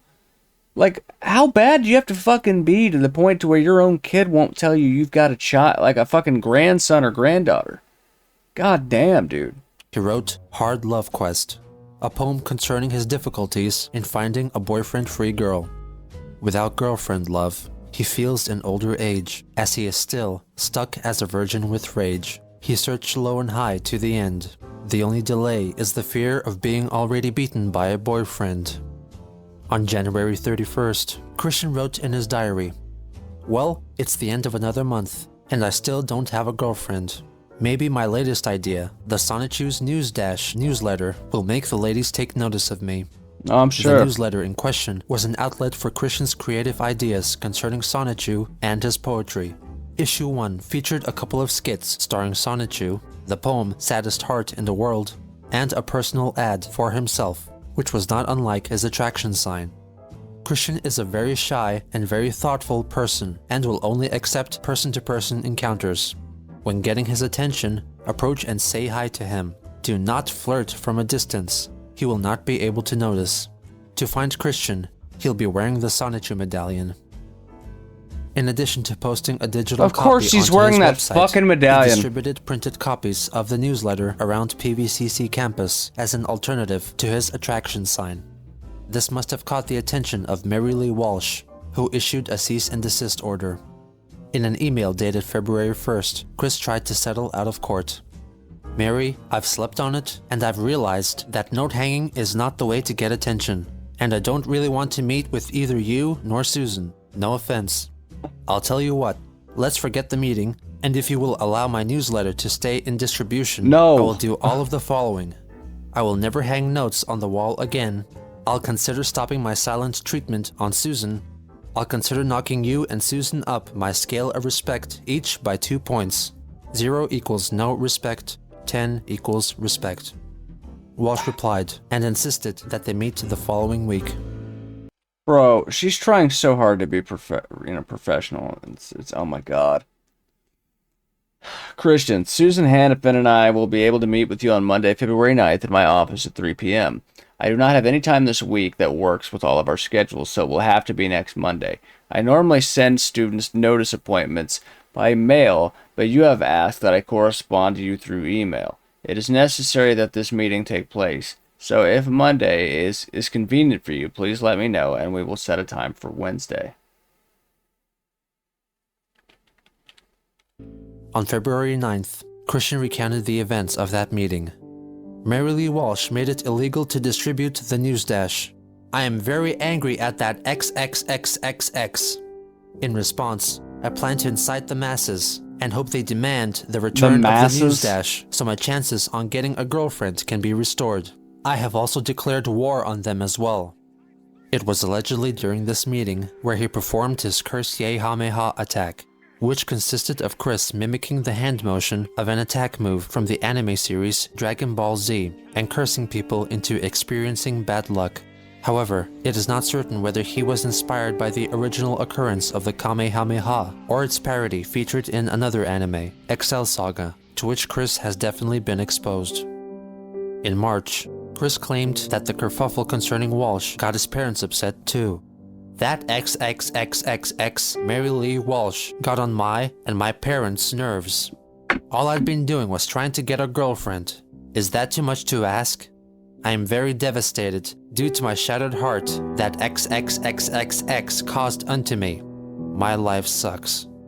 Completely disregarding her demands, he published issue 3 of Sonichu's News Dash, with most of the content themes remaining unaltered.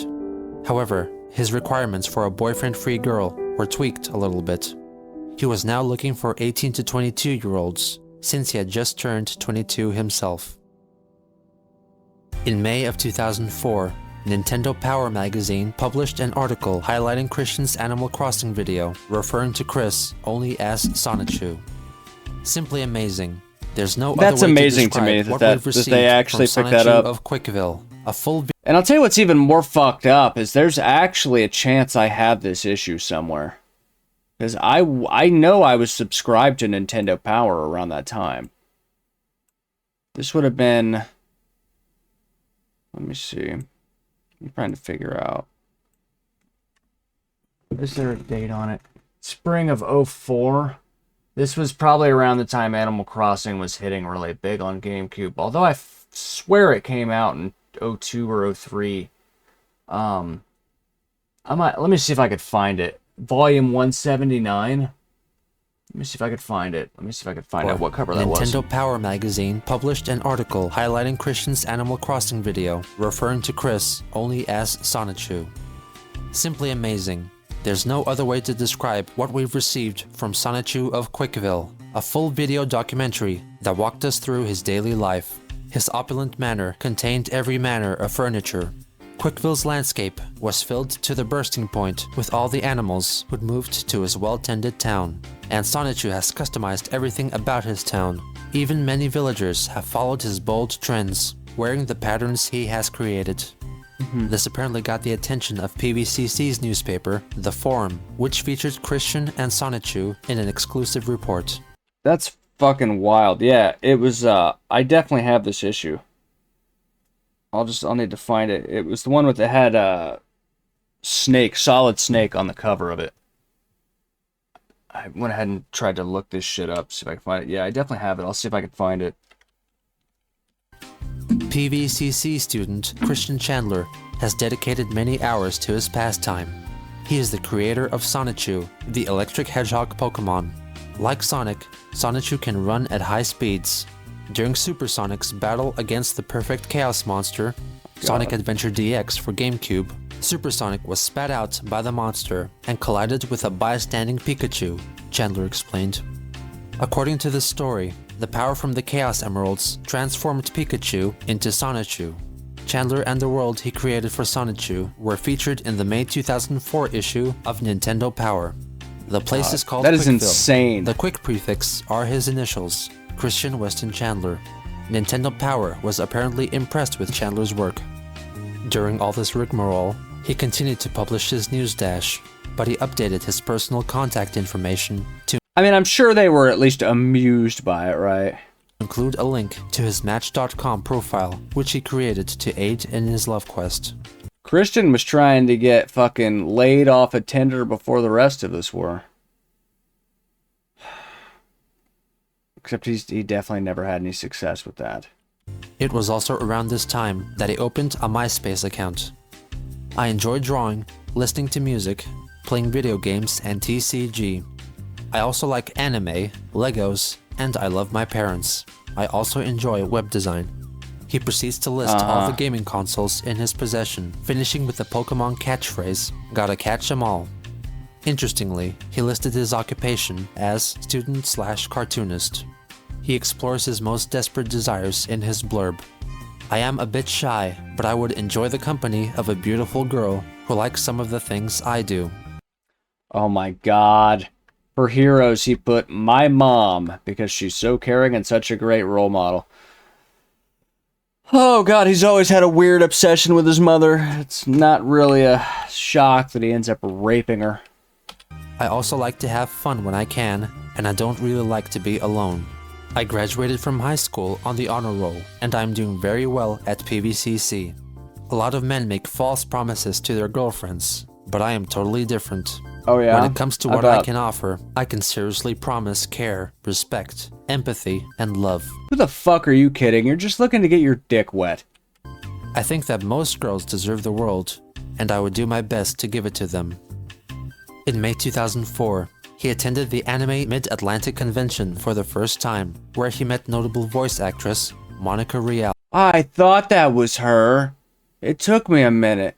And the crazy thing is, maybe I'm wrong on this, but I'm pretty sure that he would like stalk her on Twitter and like harass her and tag her and shit and fuck with her all the time. And I know like it was either her or somebody else. I know that it got so bad that she eventually fucking blew up on him and basically told him to fuck off, and she like had to block him and shit. I'm pretty sure it was Monica Rial. Funny little story. I've actually also met Monica Rial. Met her with my girlfriend at the time. She's really cool, actually, yeah. She also sings opera very nicely, and she is a very nice, fun, and sweet person to hang around with. She sure made my day a sweet one. In Sonichu's News Dash, issue 5, he introduces 3 new Sonichu characters. Christian Sonichu, based on himself, Wesley Sonichu, his quote-unquote rival, who's based on Sarah Hammer's boyfriend, Wes Isley, and Sarah Hammer Rose Chu, obviously named after Sarah herself. In June, to celebrate the 24-year wedding anniversary of his parents, Chris made them a present, a dramatic retelling of the family's life via Animal Crossing. Through this videographic endeavor, he Wait a delves minute, deep that into would mean that they were like not married for very long at all before they had him. Oh god, these people. Family's history.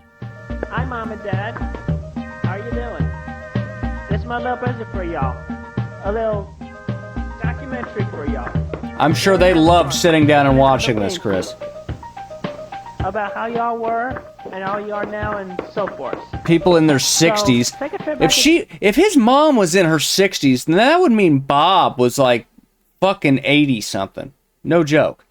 Time with me, won't you? As we explore how each of you were. Of course, first we'll travel back in time to the time of good old Robert Franklin Chandler Jr. He was a hip youngster back in his day. Oh yeah? Let's take a look inside his chateau and see what describes him as him. He collects records. And he's got lots of them. He's got so many shelves. He might call him a record case. Yeah. Chris reveals that Bob has Cherokee ancestry. Oh, bullshit. Everybody says they have some kind of fucking Cherokee ancestry. That's so retarded. I remember hearing that shit back when I was a kid. And whenever I finally did like a full DNA test on myself, no. Like, fucking no. Turns out I'm like 60% Irish and then like the rest is like fucking French. So like, shocker, right? I'm not fucking no Indian, no fucking none of that. I'm not, no black.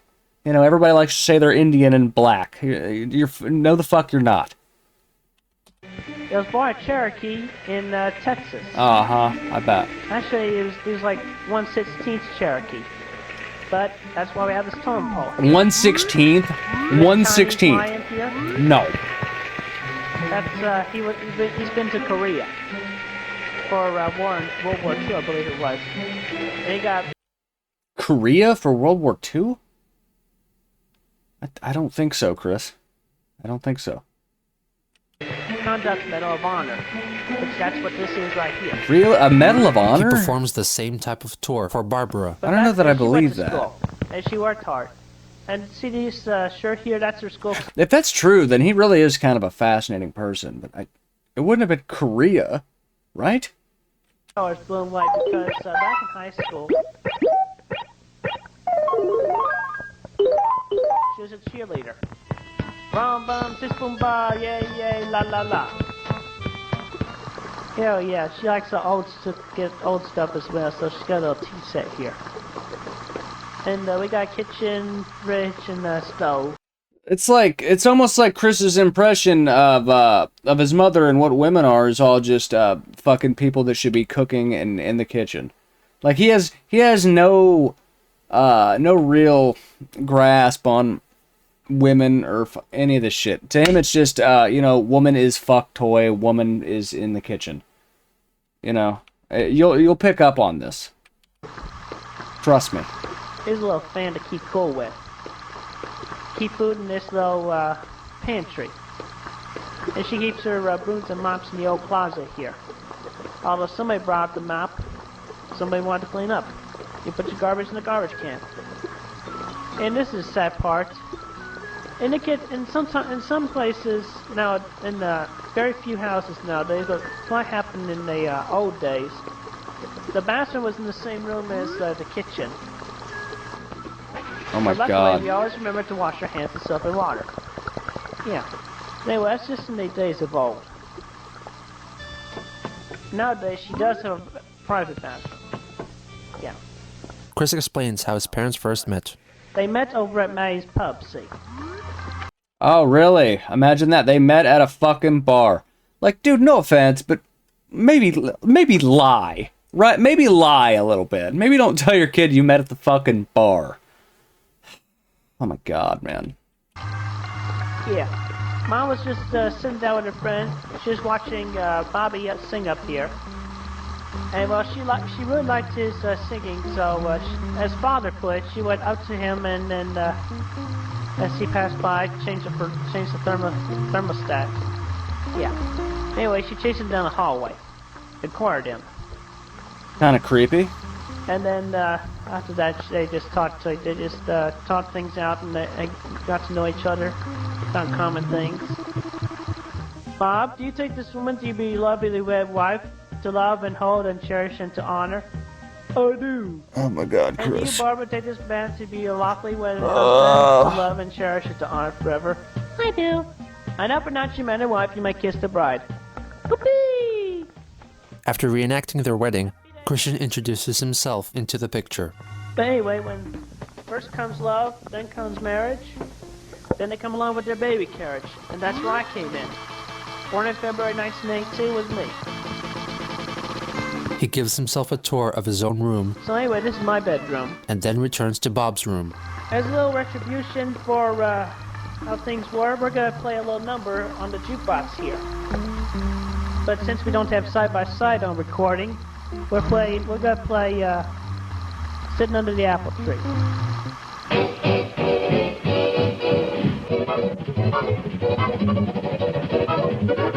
He proceeds to let the 1942 song Don't Sit Under the Apple Tree play in full. And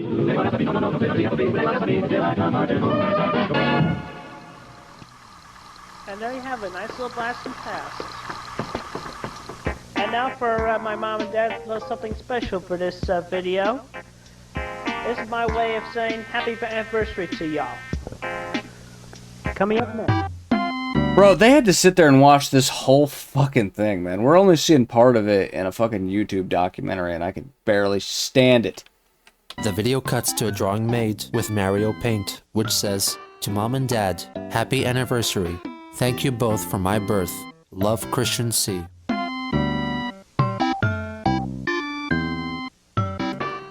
In July, Chris began going to the Charlottesville Fashion Square, attraction sign in hand, to seek out fellow mates. Evidently, his current practice did not yield promising results. No. As in a diary entry dated August 1st, he announced, "Well, it's another month. Still no girlfriend. But I have a new idea that I'm sure will reel in a girlfriend on a fateful red string." The idea concerning red string consisted of Christian tying a red string to a paper heart on which "Pick me up and bring me to my owner" was written. The significance of using a red string was most likely a reference to its appearance in the anime Excel Saga, and is a well-known symbol in many Asian cultures. Christian would throw the heart at prospective partners and hope that they would pick up the heart and follow the red string leading back to him. It cannot be determined how successful this strategy could have been, because just 4 days after he employed the red string of fate, a mall security guard, which Chris referred to as a jerk-op, put an end to it. In August, Chris shifted focus away from Pokemon and centered his attention on Yu-Gi-Oh!, a similarly themed card game. He began making his own custom cards and attended his first Yu-Gi-Oh! Tournament at the game Virgin with where Rage. he met Megan Schroeder. Hold up. Over the months of getting to know Megan... Let me see this Virgin with Rage card here. God damn it. I want to see this Virgin with Rage card. And centered his attention Hold on up here. Yu-Gi-Oh! Let me see this. A similarly themed card game. Come on, He began I gotta making see his it. own custom cards. I and gotta attended see his it. Come first on. Yu-Gi-Oh! Okay, let me see this shit. For each male monster on the field, increase Virgin with Rage's attack by 500 points. For each female monster on the field, increase Virgin with Rage's defense by 500 points. Virgin with Rage. This man is insane, dude. This is a man in his fucking 20s. This dude was like fucking like Yu-Gi-Oh! Tournament at the game place, where he met Megan Schroeder. Oh, she looks real Over happy. the months of getting to know Megan, I grew fond of her. Although at that time, and up to now, she wasn't interested in a lovely relationship. I've bided to her wishes and requests. I am truly fond of her. Since he and Megan had Yu-Gi-Oh! As a common interest, Christian only intensified his obsession with the game, creating more and more custom Yu-Gi-Oh! Cards, with one depicting Crystal, Christian's make-believe female twin. He also designed a girlfriend's gift card, on which the illustrated girlfriend looks suspiciously like the sister. On September 4th, Christian reflected on his love quest so far. While I was at the mall for the 8th week today, I realized something. Since I have been using a sign to state my being single and lonesome towards an 18 to 22-year-old boyfriend-free woman, I, in the event, was trying to sell myself like a new car. Yeah. 2 days later, Chris's love quest was interrupted by a jerk-cop. I told that jerk-cop off when I pulled some of my fun cards and told my lonesome virgin story, intimidated him, and shouted no into his face. In short, today was my Independence Day, but I am still alone. On September 11th, his search for love took a turn for the worst. I was not bothering anyone at the mall today while I was trying to sell myself, when I got arrested for trying. I fortunately did not go to jail, but I have been stripped of my right to go to the mall by myself. I would be required to bring my mom or dad with me. My independence and my soul were practically murdered. Chris's run of misfortune climaxed. Crazy thing is, if that happened nowadays, they'd probably fire the security guard and you know what I mean? It's like nowadays they just let him do whatever the fuck he wants. You know, yeah, sure. All he'd have to do is be like, sorry, officer, I'm trans. And it's like, oh, okay. Yeah, do whatever you want all the time. Days later, the school board of PVCC suspended him for 1 year. My dad is bloodthirsty for revenge as well. He's going to write to U.S. President George W. Bush Jr. and Laura Bush to help me get allowed back to PVCC. We all cursed to death. George W. Bush. His father was Herbert Walker Bush. I don't believe he was like a straight up like Bush second. I don't know. Upon that XXXXX Mary Lee Walsh. In conjunction with his suspension, he was required to take anger management classes, get a psychological evaluation, and receive social skills counseling. 10 days after the event, he lamented over his inability to go to PVCC or the mall, and confessed that he would be asking for a girlfriend this Christmas. Despite his bans from the college, my brother, you're square, fucking 22 years old. Do you not understand? Like, That's not how Christmas works. There's no man that's gonna bring you a fucking a woman. What? Like what? Where he decided to continue with his search for a boyfriend-free girl, but relocated to the University of Virginia's campus to do so. However, this move wasn't for long, as Christian was allowed back to the Fashion Square in November. Regardless, he went back to UVA. Fuck, man, I want to go into that Red Robin. You know what I'm saying? Let's all fucking go hit up that Red Robin right now. Get some fucking bottomless fries, bro. Shit, yeah. For a different kind of engagement, in the form of a mandatory psychiatric evaluation. There are... Man, see, that's what he needed right there. It's a damn shame that this wasn't followed up on and made a more intricate part of his day-to-day life. Maybe things would have turned out a little differently. There are more of such documented examinations in existence, but this is the only one so far which has been made public. Mr. Chandler says that since finishing high school and starting at PVCC in the year 2000, he has had an increasing interest in a female companion. His attempts at this ultimately led to his suspension from college. By the way, tell you what trips me out is I was doing some therapy shit a couple years ago. The office was actually in a hospital nearby. And whenever I was looking through the paperwork one day, I realized it literally would say, like, fucking, instead of saying, like, SWM, it would literally say, like, is a something-something-year-old cisgendered male, it's insane. Like, they gotta go into your fucking, like, pronouns and all this shit. It's so fucking wild, man. It's gone, shit is crazy. Shit is insane. His attempt took the form of a sign, which he placed next to himself while sitting in the lobby at Piedmont. This sign was a list of qualifications that a potential girlfriend would have. He said that he has been very frustrated by his inability to find a girlfriend, and he suffers from noviophobia. This refers to his frustration that females often tell him that they already have a boyfriend. While he does have physical attraction towards females, his primary frustration is with his lack of companionship. The report mentions his medical record and earlier evaluations. He has already undergone psychological evaluation by Robin Hawks at the Center of Learning Potential. The recommendation concerning Mr. Chandler's emotional status is that he seek psychiatric and psychological treatment. The psychologist felt that counseling and medication would possibly address his obsessive thought pattern and assist him with social skills. But do you think that his parents ever really helped him with that? Because here's the thing. It's like, I mean, this was done when he was, 22 or so. And I'm willing to bet that the last time he had any real psych eval was probably when he was in, like, single digits. You know, I mean, at that point, like, I'm not trying to make excuses for him, but he can't be expected to follow up on that shit on his own. Like, he needed some kind of aid. Like, I'm not, let's be realistic. He's probably somebody that is, like, eventually going to end up in a fucking group home if he doesn't get his shit together. I know he was in a group home when he got out of jail after raping his mother, but it's kind of shocking to me that he's not, like, forcefully fucking mandated to stay in a place like that, because he probably should. He's a fucking danger to himself and others. She also recommended anger management training. The analysis also comments on Christian's appearance and demeanor in the session. The patient is a mildly overweight white male, wearing blue jeans and a shirt. He was also wearing a makeshift necklace that has a large plastic medallion in the shape of a Pokemon character's head. I know he was fucking pissed about that mildly overweight comment. He also had a number of shrinky-dink decorations attached to this necklace. He had a large backpack that he carried with him, and had a notebook containing a large number of drawings. His speech was somewhat nasal, with frequent, awkward laughing during his sentences.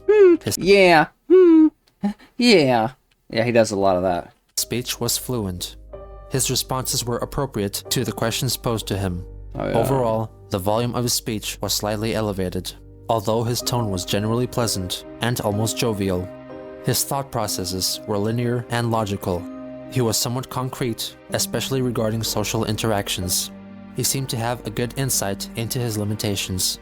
The attending physician offers up his final verdict. Folstein's score was 30 out of 30, with his sentence being, "Uncle Spunky is a really funky monkey." Mr. Chandler is a 22-year-old man with a history of developmental delays and autism. Despite these limitations, he seems to have been quite successful in maximizing his academic abilities. He is left, however, with a severe degree of social awkwardness and seems to have good insight into this. He is left feeling somewhat frustrated as he has a strong desire for companionship, although his social limitations prevent him from being able to realize this in the way which he would like. Yeah, I'm glad he's mentioning this part right here. This is actually shocking to me. They have no idea how badly this sentence right here has aged. The patient doesn't seem to be a significant threat to himself or others. Or anyone else, excuse me. But still, I mean, wow, man. Wow. Certainly has no history of physical violence, which suggests any future risk. Well, tell that to the fucking guy he tased at GameStop because Sonic the Hedgehog's arms were the wrong color on the fucking box of the fucking video game that came out. The patient doesn't seem to pose a significant threat to himself or anyone else. After the evaluation, Chris carried on with life much like before, with neither him nor his parents making any significant effort to change his ways. But Christmas was soon approaching, and maybe Santa would bring him a girlfriend like he wished, who could right all his wrongs and change his life for the better. Oh, I'm sure that'll fucking work. Chris just wanted to fucking get his shit wet, bro. That's all it was about. That's all he wanted. Yeah, man. Anyway, this shit's actually pretty fun to go back through again. We'll get to more of it when we can. Thanks for watching and all that bullshit. Inverted 31, peace out.